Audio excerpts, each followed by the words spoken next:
प्रिय विद्यार्थियों, निखिल की सूझबूझ पाठ 2, इसमें हम तीसरा पाठ पढ़ेंगे। इसका तीसरा भाग है वो कि निखिल और मीत दोनों मित्र थे। गुरमीत जिसका नाम था, मीत के नाम से जिसने संदेश लिखा था।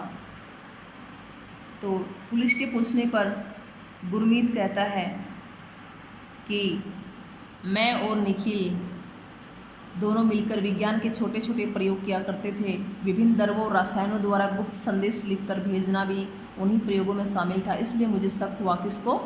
गुरमीत को, कि मैंने जब आंच के ऊपर रखकर नोट को हल्की सी गर्मी दी तो नोट पर लिखा यह संदेश स्पष्ट उभर आया कि बिरजू ने हमारा अपहरण किया है, और बस यह सुराग पुलिस के लिए काफ़ी था। गुरमीत ने अत्यंत उत्साहित होकर बताया। प्याज के रस से मैंने जो संदेश लिखा उसके बारे में तो मैं जानता हूँ कि मीत मेरा इशारा समझ जाएगा, पर नोट को फाड़कर जोड़ने की बात मेरे दिमाग में इसलिए आई थी ताकि अपराधियों में से कोई धोखे से भी इस नोट को उपयोग में ना ला सके। यानी 10 के नोट को फाड़ने के पीछे निखिल का क्या उद्देश्य था कि अपराधी हैं, इसको भूल के भी किसी दुकान पर या किसी को दे ना सके ये नोट, यानी ये चल ना सके, इसलिए उसको बीच से फाड़ दिया और फिर वापस चिपका दिया और फिर इस पर गुप्त संदेश लिखा। निखिल ने अपने सूझबूझ का स्पष्टीकरण किया। ये बात किसने कही? निखिल ने कही।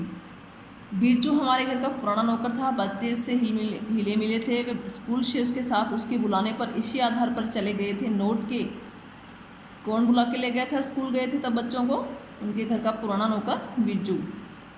नोट की सुराग से पुलिस ने सबसे पहले उसको घेरा। किसको? बिरजू को। फिर अपने तरीके से पूछताछ कर उन सारे ठिकानों को घेराबंदी कर डाली जहाँ जहाँ उसके उन चारों अपराधी साथियों के छिपने के ठिकाने को हो सकते हैं, और उसके बाद जो सफलता मिली वह आपके सामने है। डॉक्टर दीपक प्रसाद भावविह्वल होकर बता रहे थे, यानी भावुक होकर, कि जीवन में ज्ञान विज्ञान और जागरूकता का जितना महत्व है, आज की इस घटना से ये बात हमें अच्छी तरह से समझ लेनी चाहिए कि निखिल और गुरमीत ने जिस बड़े हादसे को अपनी सूझबूझ से टाला है वह उस पर मुझे गर्व है, यानी अभिमान है। गर्व का मतलब है अभिमान। उन्होंने ये सिद्ध कर दिया कि ज्ञान का उद्देश्य केवल पुस्तकें पढ़कर अच्छे अंक लाना या ऊंची नौकरी पाना ही नहीं है, बल्कि इसके सहारे तो जिंदगी में आने वाली को भी आसानी से पार किया जा सकता है। यानी विज्ञान है वो हमारे लिए कितना सहायक है, इसके बारे में इन्होंने बताया।